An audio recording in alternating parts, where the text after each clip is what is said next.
hindi pa nila nakukuha ang kontrata, ay nag-uumpisa na silang mag-remit kay Ginoong Saldico doon sa kanyang bahay sa Valle Verde Phase 6 sa Pasig City. At daan-daan na maleta ng pera ang dumarating doon. Merong employee si Ginoong Zaldico na binibilang ang mga pera na dumarating sa Valle Verde 6. Pagkatapos nito ay binabalik nila sa maleta ulit at dinadala sa penthouse ng Horizon Homes sa BGC. At mula sa Horizon Homes, doon na manggagaling ang ibinibigay sa iba't ibang mga politiko at mga personalidad sa ating lipunan. Ang halimbawa po ng proseso ay nag-uumpisa sa pagbilang nila ng pera.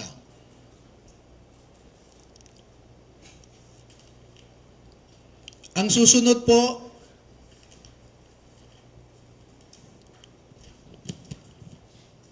sa larawan sa itaas ay inihahanda ang pera bago isilid sa mga maleta ulit sa Horizon Homes. At yung larawan sa ibaba ay isang halimbawa ng pag-deliver ng pera sa bahay ng isang mambabatas.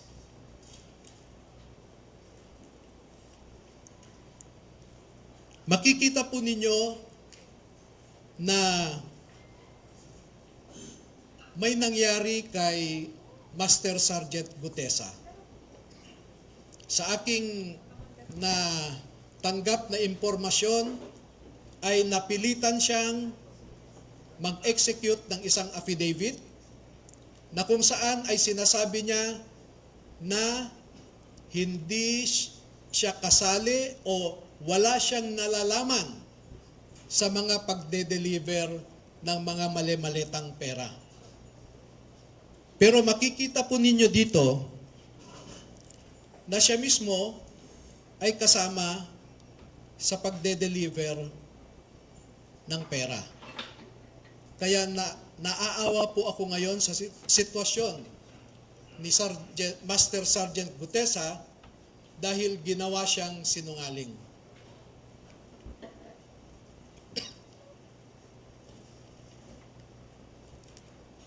Meron pong iba pang mga larawan na sa tamang forum later ay maglalahad pa kami ng karagdagang mga ebidensya. Pero ang pagde-deliver nila ng pera ay gumagamit ng eroplano,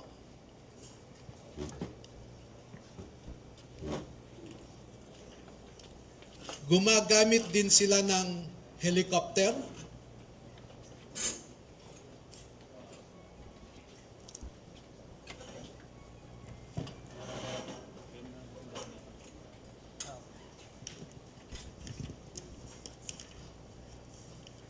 at ganito po ang mga dinideliver sa mga bahay ng ilang mga mambabatas.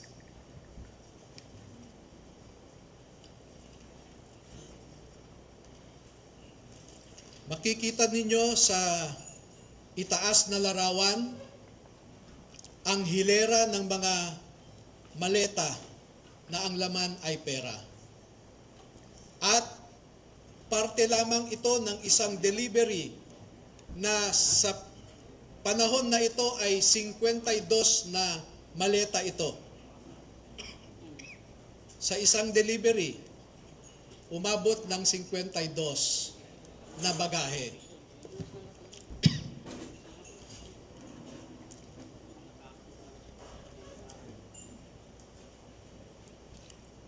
Makikita rin po ninyo na ang ating mga ebidensya ay minsan kinukuhanan ang buong bahay ng mambabatas, buong bahay ng mga ilang nasa media,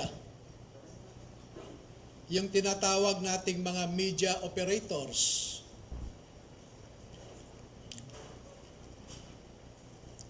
At ganyan po sila mag-deliver. No?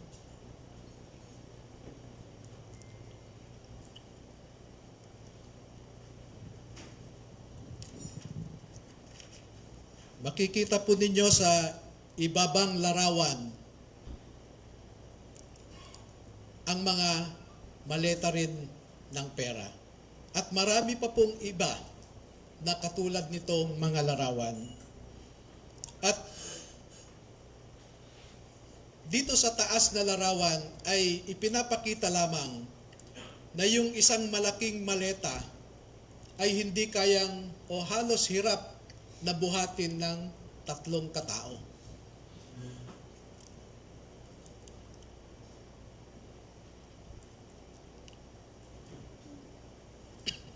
Ngayon po ay merong pangalawang aspeto ng affidavit ng ating mga magigiting na Pilipino na nasa harap natin ngayon. Meron silang mahalagang napansin, na obserbahan, at alam sa kanilang personal na pananaw dahil nasali sila sa isang importanteng operasyon. Ito po ay patungkol sa nangyaring operasyon ng ICC. This one? Nasangkot po or nasali ang mga sundalo natin sa ginawang operasyon ng ICC investigators sa Pilipinas. Unang dumating ang mga ICC investigators sa Pilipinas noong December 2028. December of 2023. At bago mag-December 2023 ay inutusan sila na magpapalit ng peso to dollars. 2 maleta na ang bawat maleta ay may nilalaman na 56 million pesos. Kaya nakapagpalit sila ng equivalent to $2 million. At ang sabi ng mga executive assistants ni Ginoong Saldico ay pinaghahandaan daw nila ang pagdating ng foreigners. At kalaunan ay nakilala ng mga ito na ang foreigners na binabanggit ay mga ICC investigators. At nakapaloob dito na ang ginawa nila ay mag-interview ng mga witnesses na ipinapaarating sa kanila ni Sunny Trillanes. Wala silang ibang in-interview na mga witnesses, kundi ang mga tao lamang na pinapadala ni Sunny Trillanes. At ibinigay kay Sunny Trillanes ang pondo para sa pag-asikaso sa mga ICC investigators na ito. Kaya naman po, lahat ng sasakyan na ginamit, lahat ng hotel accommodations ay sinagot ni Saldico at saka ni Sunny Trillanes. Napansin din po nila na lahat ng mga pag-interview ng ICC investigators ay sa mga pribadong lugar. Wala man lang government office. At makikita po ninyo ang madalas na pag-deliver nila ng mali-maleta at minsan mga paper bags naman na mga pera patungo sa mga nag-aalaga sa ICC investigators. Lahat ng pagkain nila, lahat ng ginamit nilang sasakyan, lahat ng hotel, lahat ng mga condominium units ay sinagot ng grupo ni Sunny Trillanes at saka ni Zaldy Co. At bilang isang abogado po ay nababahala ako dito. Dahil ang sarili kong konklusyon na hindi naman nilahad ng mga sundalo na ito dito sa affidavit nila. Pero bilang isang abogado, ay nakikita ko ang isang mabigat na suliranin ng isang third world country na katulad natin na siya lamang pinag-iinitan ng mga ICC. Hindi nila kayang ipatupad ang kanilang orders sa mga mayayaman na bansa. Tanging third world countries lang. At ito ang aking obserbasyon. Una, ang ICC investigators did not conduct a bona fide investigation in the Philippines because they only interviewed people sent to them by Sunny Trillanes. Nakapasok din sila sa bilibid prisons para kausapin ang tatlong nasentensyahan sa pagpatay kay Kian de los Santos. Meron din silang kinausap na mga di umano ay EJK victims' families sa bahay Kalinga ni Father Flavie Villanueva. At lahat ng gastos ni Father Flavie Villanueva ay sagot ni Zaldy Co. Number 2, dahil December 2023 lang unang pumunta ang ICC investigators sa Pilipinas, ay hindi nakakaduda that the ICC investigators manufactured the existence of ICC jurisdiction in the Philippines because the residual jurisdiction of ICC ended in March of 2019, or 1 year after the Philippines deposited its articles of withdrawal in the United Nations. Number 4, the ICC investigators themselves committed graft and corruption. Dahil bakit hinayaan nilang lahat ng sasakyan, lahat ng pagkain, lahat ng accommodations nila ay sinagot ng mga tao na kilala naman nila na kalaban ng kanilang iniimbestigahan. At panglima, ang mandato ng ICC ay di umano protektahan ang human rights ng mga tao. Pero bakit hindi sila nagbigay o direspeto ang human rights ng isang tao na kanilang iniimbestigahan sa pamamagitan sana ng pag-imbestiga ng mga ibang tao na hindi pinapadala ni Sunny Trillanes? So yan po ang buod ng kanilang affidavit. At una ko nang ipaalam sa inyo na bago po kami magbigay ng buong kopya sa inyong lahat, ay pahintulutan muna ninyo kami na isumite ito sa Office of the Ombudsman para makita natin kung umaandar pa ang sistema sa Office of the Ombudsman. Dahil isa ang ngayon ombudsman natin na binanggit dito sa affidavit. Pangalawa, ay magsusumiti rin kami sa ICC mismo para malaman ng ICC ang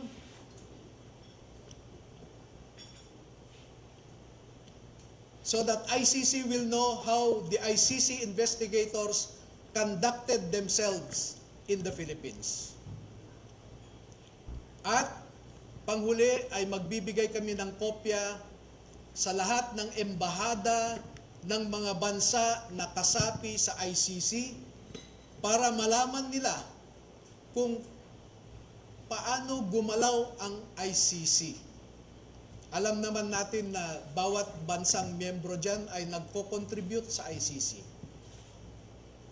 Pero katulad ng kino-contribute nila, ang mga litrato na naipakita ko sa inyo ay makikita ninyo kung saan pumupunta ang ating mga buwis. Now you know where our taxes go. Now you know at least where our taxes went. Maraming salamat po at magpapaunlak po kami ng katanungan at kung maaari ay 10 lamang. Kasi alam nyo po, sa ngayon ay meron nang nakaabang sa labas na handang manakit o manakot sa ating mga sundalo. At sa nakalipas na 2 araw lamang, ay umigting ang paghahanap ng isang grupo sa kanila na pinangungunahan di umano ng isang tinatawag nilang MC. Initial yon, MC. Hindi ko po alam, hanggang ngayon, inaalam ko kung sino yung MC na sinasabi nila. Pero meron siyang inutusan na nasa gobyerno pa at mataas ang rangko sa ating kapulisan para ipatupad ang kanilang gustong mangyari na hindi matuloy ang paglabas ng ating mga kasundaluhan sa katotohanan. At panghuli po, meron akong isang pakiusap sa ating armed forces at saka sa Philippine Marine Corps. Ang mga nasa likod po ninyo ay nagserbisyo sa ating bayan at nandito sila hindi dahil sa politika. Hindi po sila nagsasabi ng anumang mga bagay na magdadagdag pa sa init ng kasalukuyang politika na pinagdadaanan ng ating bansa. Bagkus ay gusto nilang makaambag na iangat ang imahe ng ating mga institusyon katulad ng Philippine Marine Corps na lumalaban sa kalaban ng Estado.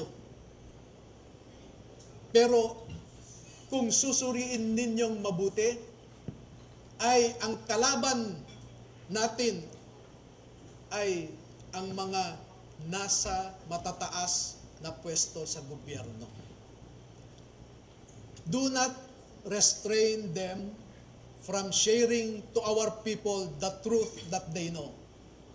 Because alam nating lahat, ang katotohanan lamang ang magpapalakas ng ating republika. Kung lumalaban tayo sa mga grupo na gustong sirain ang ating democratic institutions, katulad ng mga NPA, mga Muslim secessionists, ang isa pong kalaban natin na totoo ay ang mga nagnanakaw ng pera na para sana sa mga tao. Tayo po ay nagpapakapagod para lang may maihain tayong pagkain sa ating mga pamilya. Pero sila po ay nagpapakapagod kung paano gastahin ang perang ninakaw nila sa atin. Maraming salamat po.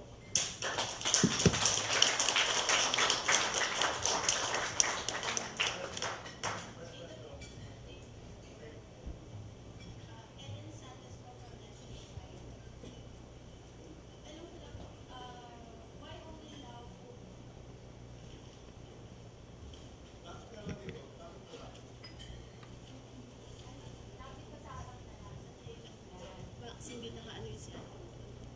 Okay.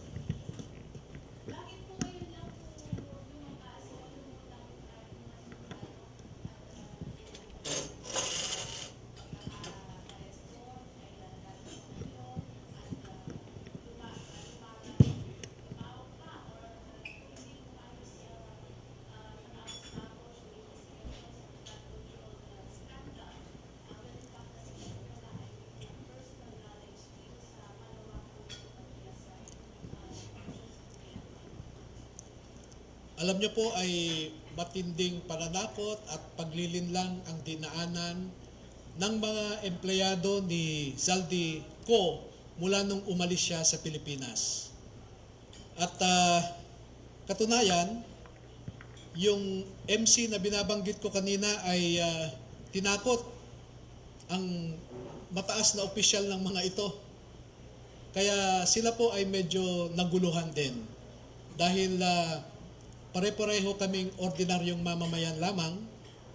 At noong nakita nila at nakita ko ang pagtrato ng Senado kay Master Sergeant Orly Gutesa na dapat sana ay inalagaan nila dahil siya ay nagsasabi ng totoo.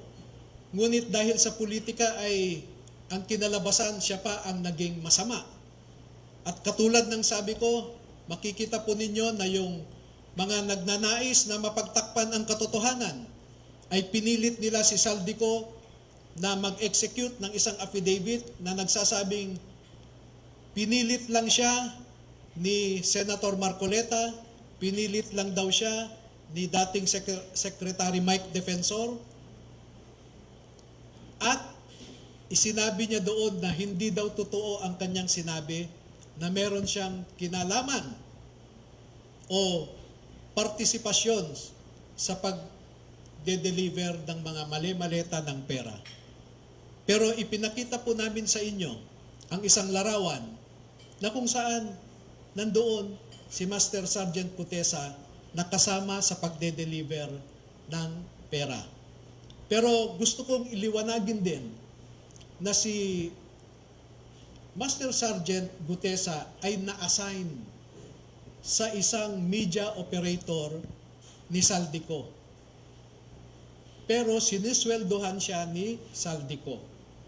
At di kalaunan ay dahil kulang ang tao sa pagde-deliver, kinuha si Master Sergeant Gutesa at 2 linggo lamang siyang nasama sa pagde-deliver.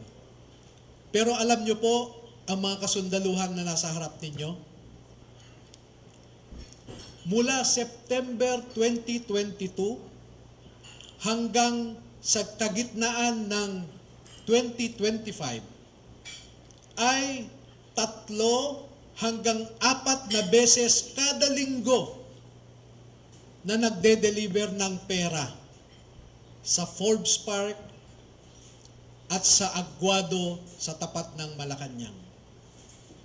Mahigit 100 beses silang nag-deliver at kada delivery ay hindi bumababa sa 20 na maleta. At minsan umaabot nga ito ng 52 na maleta na kinailangan pa nila ang 6 na vans para ma-deliver lamang ang mga maleta na ito. Pwede po ba sumagot kahit yung isa sa kanila? Sure. Para lang po ikwento yung binabanggit nilang pagdi-deliver linggo-linggo, kahit yung isang masasabi po natin na magko-corroborate po dun sa iba namang sinabi ng mga nauna nang nagsalita before sa mga hearings, sa mga investigation po. Sino po sa kanila yung pwedeng magkwento? Alam po natin ng mga Marines, matatapang po yan. Total, humarap na rin naman po kayo, lumantad na. Baka pwede pong mag-share. Buong pangalan po, pakistate lang po, tsaka yung naging personal knowledge sa pag-deliver po ng maleta. Ako po si Rosebert Tuaupan. Na-assign ako kay boss since nung na-hired ako sa team niya. Meron kaming group chat na sa team namin kay Boss Elizaldico. Okay. Doon pinapost lahat ng mga kung saan magdi-deliver, kanino, at kung ilang maleta. Yun po. Nakapag-deliver po ba kayo ng maleta sa Malacanang at or sa bahay po ni Pangulong Marcos?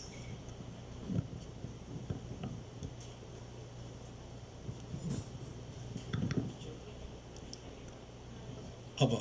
Ako po si Belnard Tube. Nakapag-deliver po kami. Sa, saan? 41 Forbes po. So ito po yung bahay di umano ni Pangulong Ferdinand Marcos Jr. Yes po. Meron din po kami sa Ilocos. Kasama po si Gong Saldi. Ilang maleta po yung nag-deliver sa Forbes at saka sa Ilocos? Yung sa Ilocos po ay sa 5 maleta po. Para Then, kanino po yun? Kanino po yun? Pagkakaalam ko,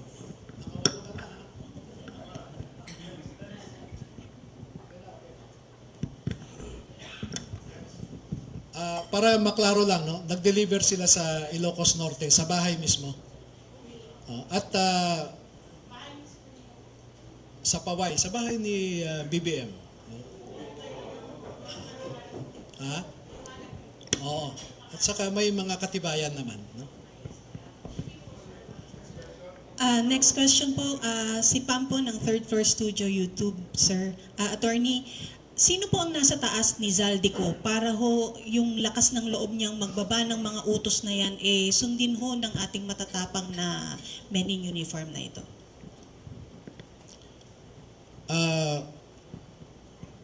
Ako po ay, bago ko sagutin yan, no? I want to put in context my answer and why that is my answer. I am a lawyer, a litigator for 26 years. I deal with facts. I don't speak without basis. I do my homework. Nakita nyo naman noong PDAF scam, nakapag-file ako ng complaints sa DOJ laban sa 14 na senador, 198 na congressmen, at 5 cabinet secretaries.